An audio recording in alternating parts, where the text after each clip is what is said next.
Bom, mas agora vou ao João. Olá, João. Conte-me então, isto de estar no Exército, não é? É comando, não é? Sim, sou comando. Que não é coisa fácil. Não. Dentro não é das forças, das Forças Armadas não é coisa fácil. Para si também, como um bocado como para o Paulo, isto não é uma profissão, não é. É uma missão, não é? É uma missão e, como já referi muitas vezes, é uma vocação e faz parte da nossa essência. Eu não consigo separar o ser o João, não é? O Lisboa, da minha profissão como militar. É uma coisa que está intrínseca e elas as duas andam para a par. Define-o, é isso? Sim, sim. Define-o como homem, como civil, é isso? como amigos, eu continuo sempre a sentir-me como militar. Independente de estar fardado ou não, é uma coisa que é intrínseca e faz parte da minha essência. Isto é que aparece na sua vida como? Acordou um dia em miúdo e pensou, vi um filme... Não, é uma história engraçada, porque eu queria ser biólogo marinho. Queria ser biólogo marinho. Sim, Podia trabalhar aqui com o Paulo. eu podia ter trabalhado aqui com o professor Paulo noutras circunstâncias. Só que, entretanto, depois, quando foi para a faculdade, eu tinha amigos meus que eram militares. E eu tinha tido um familiar meu, que infelizmente faleceu há alguns anos, que era paraquedista. Não era o seu tio, não é? Era o meu tio, que é uma pessoa que eu tenho um grande exemplo na minha vida, igualmente com a minha mãe. E, entretanto, aos meus cerca de 20 anos, foi quando entrei para o Exército, decidi primeiro iniciar como soldado, paraquedista, também em honra e também pelo exemplo que eu tinha do meu tio, para depois, posteriormente, também entrar para a Academia Militar e ser oficial.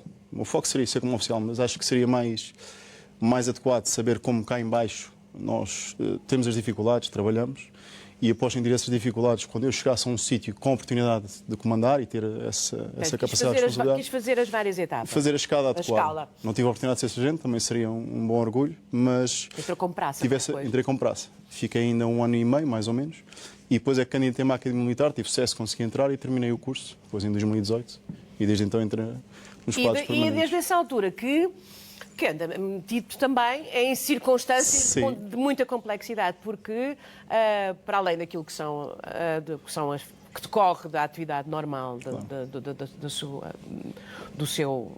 das forças a que pertence, sobretudo tem que estar disponível, ou poderá estar disponível, para ir em missões para o estrangeiro, para zonas de conflito, não é? Já tive 3, não é? Já tive 3, exatamente.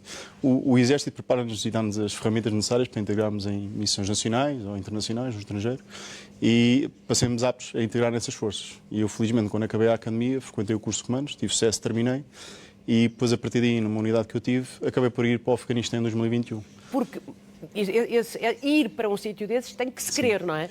É-se convidado e depois tem que se nós somos nomeados, obviamente temos de ter uma predisposição para querer e mostrar interesse aos nossos comandantes.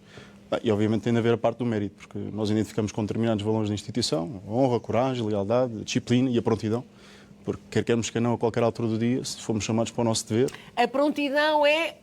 Despacha-te. Estamos à tua espera. É isso. É mais não no sentido de isso. despacha-te, mas temos aqui uma missão para ti, tem de ser cumprida, só tu é que consegues fazer com a tua equipa e tens de estar preparado para amanhã arrancar, que até na minha segunda missão isso aconteceu-me. Deu ser chamado da noite para o dia e para o dia a seguir ter de voltar ao Afeganistão. Também foi outra situação caritária. Afeganistão teve na altura pior, não foi? Sim, eu tive numa missão que durou 5 meses, que fechámos o teatro, fomos a última força a estar lá. Só que, entretanto, quando houve a invasão dos Talibã para a queda do governo... Teve naquela... Tivemos a chegar a ir, sim. A situação do aeroporto é essa? Sim, a do aeroporto. Em que havia horrível, vários... essas imagens são horríveis. Sim, foram situações... foram sensíveis para, se calhar, pessoas que não estivessem preparadas. Houve situações, inclusive, quando estávamos a resgatar alguns refugiados afegãos que trabalhavam com o povo português. Eu tive mães e pais a darem os filhos para a mão, em situações criteriosas, e, inclusive, eu ter de tentar arranjar o encontro entre os pais. Ali está. Essa foi a primeira criança que nós resgatámos.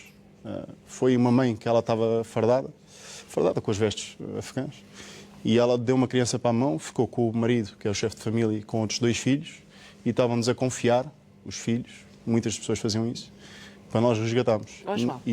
Vamos lá. É possível, num cenário desse, haver estados emocionais ou não? Ou realmente faz parte de uma força que tem uma enorme responsabilidade, que está ali num processo que é para lá delicado, não é? Que é, por vezes, vida ou morte, perder completamente a capacidade de controlar os acontecimentos. O que é que vai na cabeça de um homem como o João numa coisa destas? O que é que há ali, por exemplo, quando é com aquela criança na mão? Eu vou ser sincero, Júlia. Eu estava a trabalhar com um camarada meu, o primeiro sargento Ribeiro, que é um grande amigo meu de vida, E nós os dois, independente daquilo que estava a acontecer, crianças a chorarem, pessoas a levar com gás lacrimogéneo. Isto é limite, não é? Sim, Isto é muito, limite, é limite. Mas nós tentávamos focar no nosso dever, como militares estando lá, e abster um bocado da parte emocional, porque houve momentos que nós tínhamos de retirar um bocado, parar de fazer o que estávamos a fazer, porque eram crianças a chorar, eram mães a chorar, pessoas a suplicarem, agarrarem-nos a nós, a puxarem-nos fisicamente e a dizerem help me, pronto, e eles a pedirem ajuda. E nós tínhamos de ter aquela frieza. Mas o João a saber que a sua ajuda podia fazer toda a diferença. E fez, felizmente, esta operação. Conseguimos resgatar 68 pessoas, que neste momento, se ainda tivessem continuado na altura em que houve o incidente com os talibãs, podiam ter ou uma má vida ou nem sequer ter vida nenhuma. Portanto, vida nenhuma, não é? Na possibilidade das 50 horas que tivemos a operar no terreno, nós 4 pessoas, 4 militares, conseguimos ainda resgatar 68 pessoas. Muitas delas chefes de família, crianças e tudo, bebés inclusive. Tem que ter frieza, mas o que é que sente mais? É assim, É fundamental eu estar aqui? Faz sentido? Era fundamental, porque na altura quando me chamaram, foi num domingo à noite, eram 23 horas, o meu comandante na altura perguntou-me qual era a minha disponibilidade para segunda-feira estar pronto para arrancar para o Afeganistão. E eu só respondi toda. Então prepara as bagagens e vai-te embora.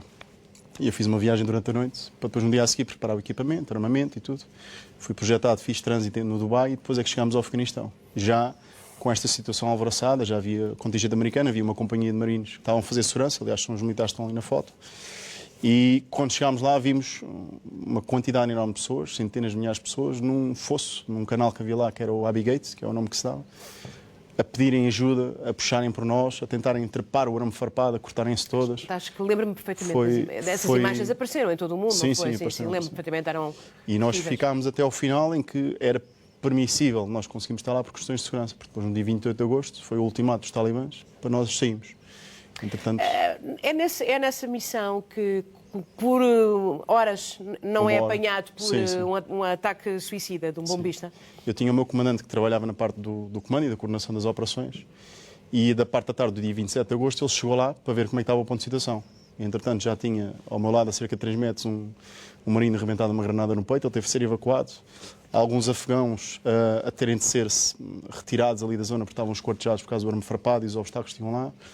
E existia para a presença talibã, homens fardados com munições a preto, a falar a língua deles e a ameaçarem-nos com as armas.